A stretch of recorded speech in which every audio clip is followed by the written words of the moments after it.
right, hello everyone. Welcome to our new podcast series on extracurriculars.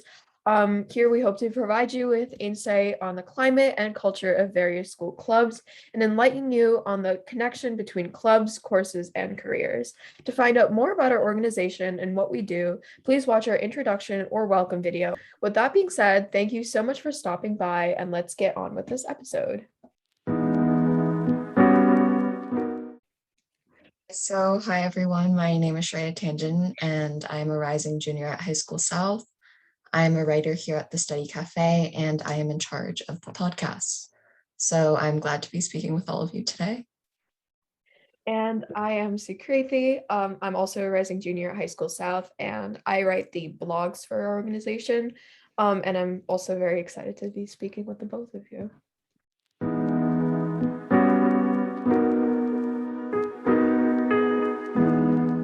So my name is Donna, and because this is our extracurricular podcast, very excited to be here. I think this podcast is very cool.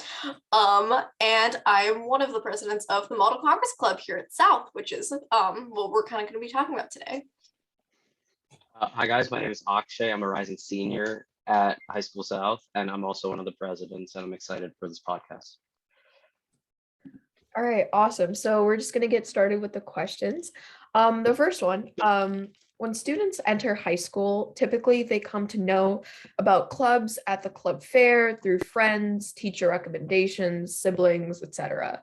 How did you first find out about Model Congress, and when did you join?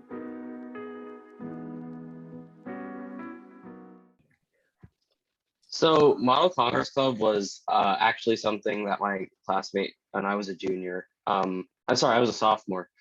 My classmate Benit, he was starting it. He was one of the co-founders, and he was spreading the word. He was telling people about it in his class. And at the time, I wasn't sure what track I wanted to go on. And he seemed like a cool guy. So that's why I chose to join his club. And one thing led to the next, and here I am. But I really wanted to see what options, because it was a new club at the time. Yeah, and so for me, same thing pretty much. So one of the classmates that actually started the Model Congress Club was a pretty good friend of mine through a different club that I did, debate, which is also a very cool club, and anyone interested should totally check that club out. But anyways, he kept on trying to push me into doing Model Congress, and I was like, I don't really know. I'm not really great at kind of the interpersonal communication part of Model Congress. But after a while, I decided to take the plunge. I ended up joining the club, and I absolutely loved it. So I ended up becoming a part of Model Congress, mainly because of him, and then because after joining the club, I thought the atmosphere and I thought the club culture and the stuff that we do here is absolutely fantastic. Right, that's really interesting. So public speaking, research, and writing are all important skills to possess in order to do well in a club like this. So would you say that you were relatively confident in all of these areas before joining, or do you remember looking for clubs that had huge emphasis on these skills? Yeah, so let's kind of break those categories down one by one. You mentioned public speaking, research, and writing. So I would say that this club's kind of engineered to help you with some of these things. And that's why, for anybody that's new to any of these that's looking to join Model Congress, it is absolutely not necessary to be great at writing or public speaking or research, because we're here to train you for those things. Alternatively, if this is something that you're already good at and you're just kind of looking at clubs that are going to help further foster those skills, our club is certainly the place for that, because we've kind of engineered it so that people that are new to these things can get the leg up and can get the help they need so that they can succeed, but also so that people that, have already been doing this for a significant amount of time, say you've been involved in research projects for a few years now, you can also totally help yourself out, join this club, and you can just have a good time because you're not reworking those skills. Yeah, I think mainly with this club and the emphasis on those three things is not only do we take whatever the student has and kind of work on that, but I think not everybody comes in with all the skills. There's so many people who've been really shy, or they haven't digged deep enough into a specific topic. But to do well, we kind of work with them, or at least when I was starting in the club, someone worked with me, and we kind of work on those skills, and it builds over time. Yeah, that's really interesting. And another question we had was, what distinguishes your club from other clubs, other humanities clubs specifically? Yeah, so I would say Model Congress is actually really unique in a couple of ways. So I think that you have a couple of like debate humanities focused clubs at our school. And I think that, one of them's like mock trial, so that focuses more on like a legal setting in terms of like jurisprudence. And then one of them's debate, so it's a little more hard, like back and forth, and it's a bit more organized than our club. I would say Model Congress is really important, A, because it focuses on those interpersonal skills that we talk about, and B, because I think that Model Congress really forces kids to talk like education and talk like genuinely debate ideas behind things. I think other clubs at our school, for example, you have like MUN or JSA that are a bit more focused on just kind of talking and, having really important, like being able to stand up in front of crowds and being able to say things. And I think that what Model Congress does really effectively is it undeniably has the public speaking aspect, but at the same time, you can 100% also go up and you can work on, the education part. You're doing that research, you're doing that work behind the stuff that you're saying so that you're actually saying something really important. And at the end of the day, I think you learn a lot from this club. Yeah, definitely. And I think another question we had was, how do you guys typically prepare for a conference or a meet or whatever the thing is? Yeah, so conference preparation is actually like inherently done like in every meeting, no matter what. Because every conference kind of works the same way. There's small things that change from every conference, but the main idea is simple, where it's like you're presenting your bill, you're debating it, and you're debating other bills related to a similar topic based off of what committee you're in. But in terms of preparing, yeah, we do like impromptu speaking, but we also practice presenting bills, reading the bills and knowing what to amend, and kind of working on all the aspects of what you would do when you're discussing a specific bill, whether it be a pro con speech or being able to find holes or even bolster a specific bill. Nice. So you already mentioned clubs like Model UN and JSA, other humanities clubs. So what would you say is the typical Model Congress format like at a conference in terms of how it's set up from start to finish? So the organization of Model Congress it's a little confusing, I'm not gonna lie, when you first join the club, because what we're essentially doing is a Model Congress, we're trying to replicate the American Congress. So what you end up doing is you, at an average conference, if we're going to say, let's say like a national, for example, you end up going and you've written your own bill. Bills are typically about 1 to 2 pages, and they essentially just state, here's something in America that I'd like to change. Akshay and I have seen so many bills in our 2 years in Model Congress. We've seen like marijuana bills, we've seen like drug legalization bills, we've seen bills that try to change the drinking age. I think someone tried to sell body parts as a joke once. Things get varied. It's a good time. But anyways, so you come into this conference and you have bills, and then essentially what you're going to do is you have something called small committee and then large committee. So in small committee, it's you and a group of students. It can vary per conference. I think the largest small you'll have is 30 kids, and the smallest small you'll have is like 7 or like 5. It really depends on the size of the conference. But then you'll just debate those bills that you've brought in. Whatever passes through small will end up going to full. Full is just the entire conference of people. So now you're talking in front of like 70, 80, maybe like 150 kids. And then in front of those kids, you'll continue to debate bills. Whatever passes through full is essentially seen as, it's officially passed. And those are kind of like the bills that have moved on and, the ones that are super recognized and those people are celebrated. But aside from that, the people that tend to award and do well with these things are people who's just been noticed to like have had good debates. So if you debated well and small, it doesn't really matter if your bill hasn't passed, you'll end up awarding. And then our award system is pretty similar to like the general public speaking array. I think actually can kind of expand on that, but Yeah, in terms of actual like discussion and debate and how awards are set, it really goes off of a couple of ideas, also depending on the chair who's looking at and kind of making this whole discussion flow, decorum, as we say. But basically with awards, uh, of course that's like the end goal, but also learning how like the skills and everything. When you don't even focus about the awards, it kind of automatically comes. Being able to speak on a bill. There's been multiple times where my bill didn't pass, but I still spoke like decently. And the important part is participating a lot and making sure that your voice is heard. Yeah, and just kind of like an additional question. When you do write your bills, is there like a specific prompt or are you allowed to pick pretty much any issue in America to write your bills? Yeah, I think this is one of the best parts about Model Congress.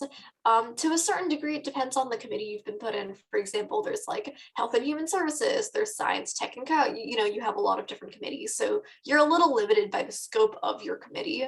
But if you end up in one of those broader committees, and I think this is fantastic, and honestly, a little bit like the Thought Cafe, which is the podcast I run, which I think all of you guys should check out, in which, you know, we try to talk about as much as we can. It's as broad a topic as we can. Model Congress is really reminiscent of that. You can talk about fundamentally whatever you want, whatever changes you want to implement.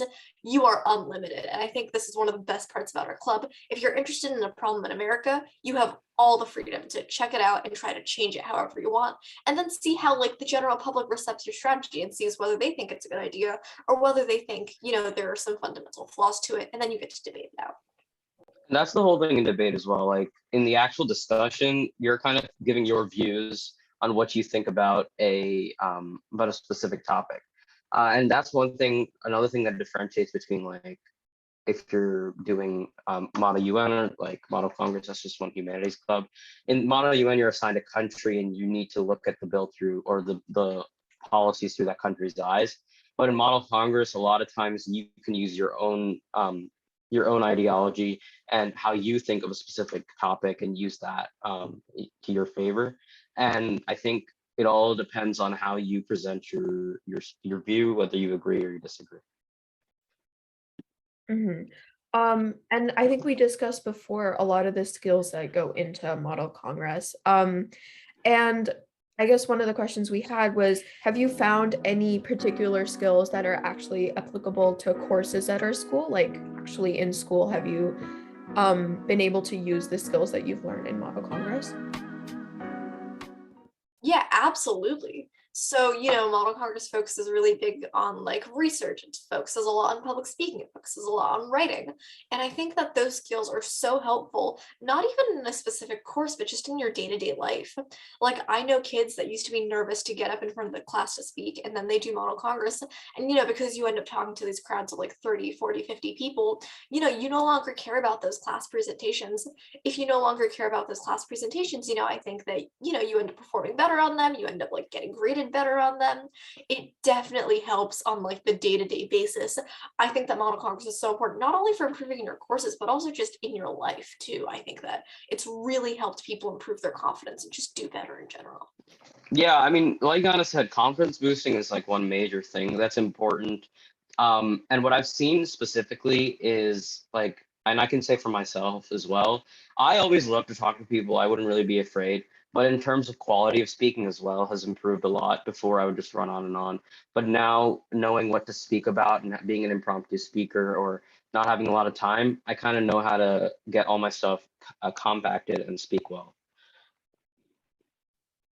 That's great to hear. So, since joining Model Congress, have you found a connection between the classes you take and the clubs you gravitate towards? Like similar topics between the two? Yes, so I think that one of, you know, I think as we all get older and, you know, you kind of graduate like from like a freshman, you start moving towards your upperclassmen classes. I think that we're allowed to specialize our courses a little bit more. So I've always known I wanted to end up in humanities. I've always been interested in the law. I've always been interested in that kind of stuff.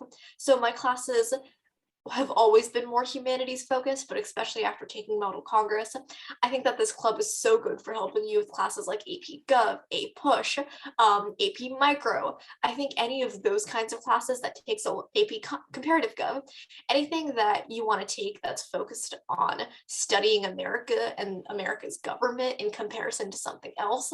I think that, if you take Model Congress or if you're taking any of those classes, I think the switch off between those kinds of clubs is so good.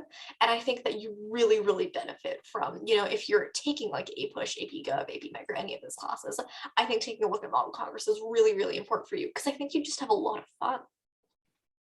Yeah, I think also one thing to keep in mind though is like while it might be something that you gravitate towards, I think high school is a great time to like learn what you like, right? I think that with Model Congress, it's just one of the many humanities clubs that we have that incorporates the research, incorporates the public speaking. So and incorporates like talking with others. So I think it's just a great experience in terms of like improving your own self in any which way possible. So just because you do Model Congress doesn't mean you have to stick to this. I think it's a good leeway into learning a little bit about the humanities and seeing if you like Model Congress, maybe you might want to take the courses that Donna listed like Gov or A Push. But it's really like something, it's like feeling it out, right? So if you don't like it, no one's like forcing you to take it, but it's just a good thing to explore, right? So I think now we're going to shift gear and talk about the students within the club. So could you walk us through a student's role and how they can contribute to Model Congress? Yes, so our club is entirely run by students, in the sense that, and I say this because it might seem kind of obvious at first, like every club is run by its students, but I mean this in the sense that club culture is very, very much fostered by students. It's very heavily affected by the students that we have in our club. And also in terms of the success of Model Congress, it's very heavily student dependent. Like if we want to do well at a conference, we have something called like it's basically when the school does well overall, and that's heavily reliant on the students that we have participating. The role that the officers play is really in organization, but if you are a student in Model Congress, you are very much one of the leading people in our club. The officers are kind of just there to take a step back and help organize things, but you are the ones going to conferences, you are the ones talking on a day-to-day basis about the things that you want to research, the conferences you want to go to. It's your voice is very, very heard here. I mean, we do need to say thank you to Miss Kelly. She's our advisor, and she teaches Spanish, I think, at South. She's been great. She's been with us through from the very beginning, and she's been really supportive of the stuff that we want to do. But in overall, like club culture and what goes on in the club, we really like to speak with the students in the club and see what they feel like working on or feel like they need improvement. And depending on their performance, we kind of decide not really lesson plans, but what we're going to go over or attempt to improve on. And what aspect of your club attracts the most students? Like, is there like a big conference or some sort of event that garners like the most attention, or like something that the members really look forward to in the club? Yeah, I would say, and I think Akshay can speak to this kind of the most because I think between the two of us, he's really been excited because, COVID-19 kind of ruined our plans for this. I think what really attracts students is getting to go to these big, sexy conferences and getting to travel overnight and, like staying by a college for a couple of days, hanging out with your friends. It's getting to explore the city. I remember when I was a freshman, I think the president at the time was talking about Model Congress, and he's like, like we're going to be in Boston, like take the chance to explore the city. Like, you guys are going to be in Boston. Boston's an incredible city. Like, get some ice cream with your friends out at night. Like, explore the streets. And I remember sitting there as this like freshman who just joined the club going, this is phenomenal. Like, I want to do this for the next 4 years. I would say students can definitely always look forward to traveling to conferences and just exploring the city with their friends, which I think is also a really fundamental part of being in high school. Even if, we do talk about prioritizing grades and awards and all that kind of stuff. Yeah, I mean, Donna said that right. I mean, I also look, I love the conferences, right? You get to go travel, stay in a hotel, like with your friends. But I think also another thing is just like your friends are in the club itself, right? Not having the like conferences aside, I think that not only that feeling to compete, even if it's like a regular Zoom call conference that we've had for the last year, but even just competing in general with your friends, I think that's a lot of fun. And helping each other improve is a big aspect of the club.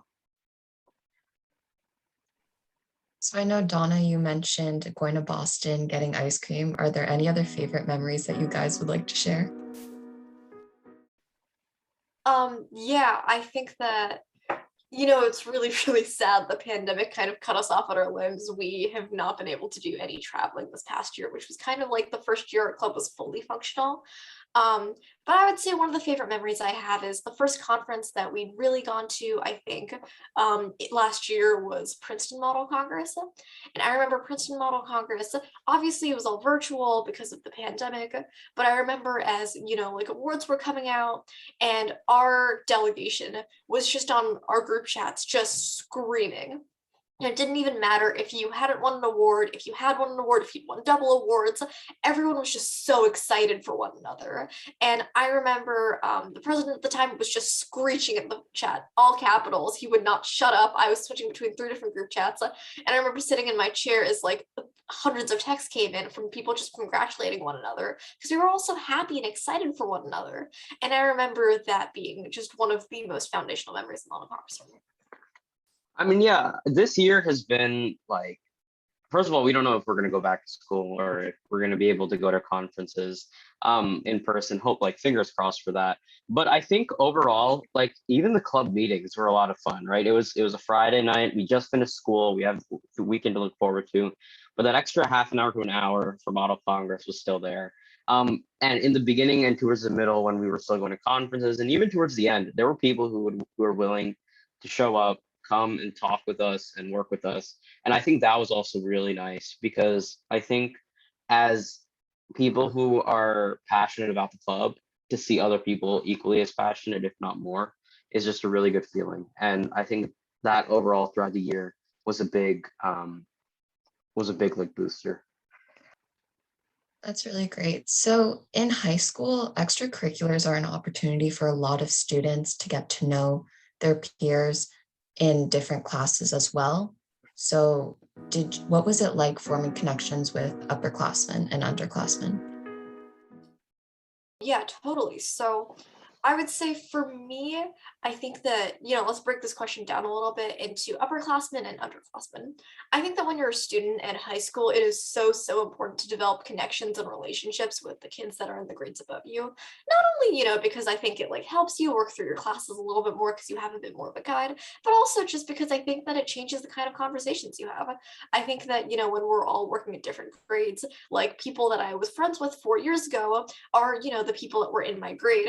But as you go into high school, I think the relationships you start having with people get to vary a little bit more. It's no longer solely people in your grade. And, Akshay and I became really good friends through Model Congress in a way that I wouldn't have been able to be friends with him if I wasn't in Model Congress. And it was really because, this club stuck us together and we were officers together. And every now and then we just started out texting. And after a while we were on these calls and we were like, okay, like, so this is how we're going to organize this, or this is how we're going to work on this. And I think that that part of Model Congress, which is the sense that it sticks students together. So it doesn't matter if you're a freshman, it doesn't matter if you're a senior, you're still writing bills, you're still debating next to one another. I think being able to develop those friendships is so important, not only, so that I get help. Let's say I'm studying for like my AP bio test and I'm desperately texting Akshay at like 12 a.m. going, hi, please, I need some help on this. But also on the other hand, I just think that the conversation, the friendship you have is different. And I think it's just, it's really important to have these kinds of relationships. Yeah, I think for me as well, it's been a big thing about creating like relationships. I think that's the thing with high school though, because there isn't like classes where you go from one team to the next team to the next team like it was in middle school.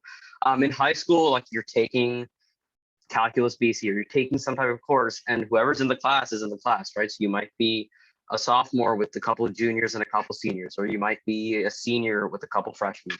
So I think that's where, yeah, people from your own grade because you've been with them in school since kindergarten if you've been in the district, but it's also just knowing who you're talking with and who you're connecting with or working on with the project. So that's kind of how connections are made.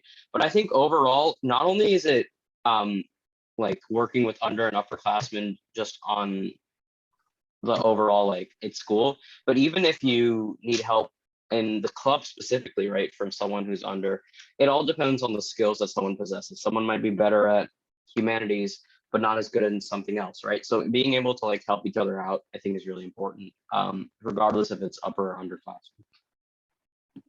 Yeah, definitely. Donna, you mentioned, the courses that you gravitate towards, the hobbies, or not the hobbies, but, the things you love and how that kind of falls under Model Congress. So, the question we had was, do you guys plan to have a career based on your participation in this club? Yeah, absolutely. You guys know me. I love studying the law. I love debate. I love humanities. I love studying the American government. I think that this is 100% a career I am gravitating to. I'd love to go to law school, and I would absolutely love to continue with clubs like this. Not only until the end of high school, but like at college. I think that being involved in the law, becoming becoming a lawyer, maybe like heading into that kind of field would be amazing. And yeah, 100%. Yeah. All right. So this was great. So do you guys have any last advice or any messages that you would want to give to students interested in joining the club next year? Yeah, I mean, there's just gonna be one thing that I'm gonna say. It's kind of like just try it out, right? I think the club fair is there. You learn about the club, but I think going to the actual meetings and learning what we do in the club, we're not like we don't just sit in desks all day and just take tests or do things like that. It's pretty open. We kind of control what we say because there's always teachers around. But it's a fun environment, right? We're trying to create this kind of environment, especially because it's a Friday. School's just ended, right? And you want to have fun. And what this club does is it welcomes people, and when we're working, but we're also playing really hard. And as cliche as that sounds, I think that's the best way that we've found to run the club, and we're not really going to stop until we find something better. And my only advice is try it. Okay, perfect. Thank you so much for taking the time to meet with us today. We had some great conversation, and this definitely provided a lot of insight for interested students wanting to learn more about the humanities clubs that South has to offer, specifically Model Congress. And thank you to Akshay and Donna for joining us today. And we hope you all have a great summer and consider joining this amazing club in the fall. This concludes today's episode as part of our extracurricular series. Thanks for watching, and please follow us on all our social media platforms linked in the comments below. And please tune in soon for our next episode in the series, and have a great day.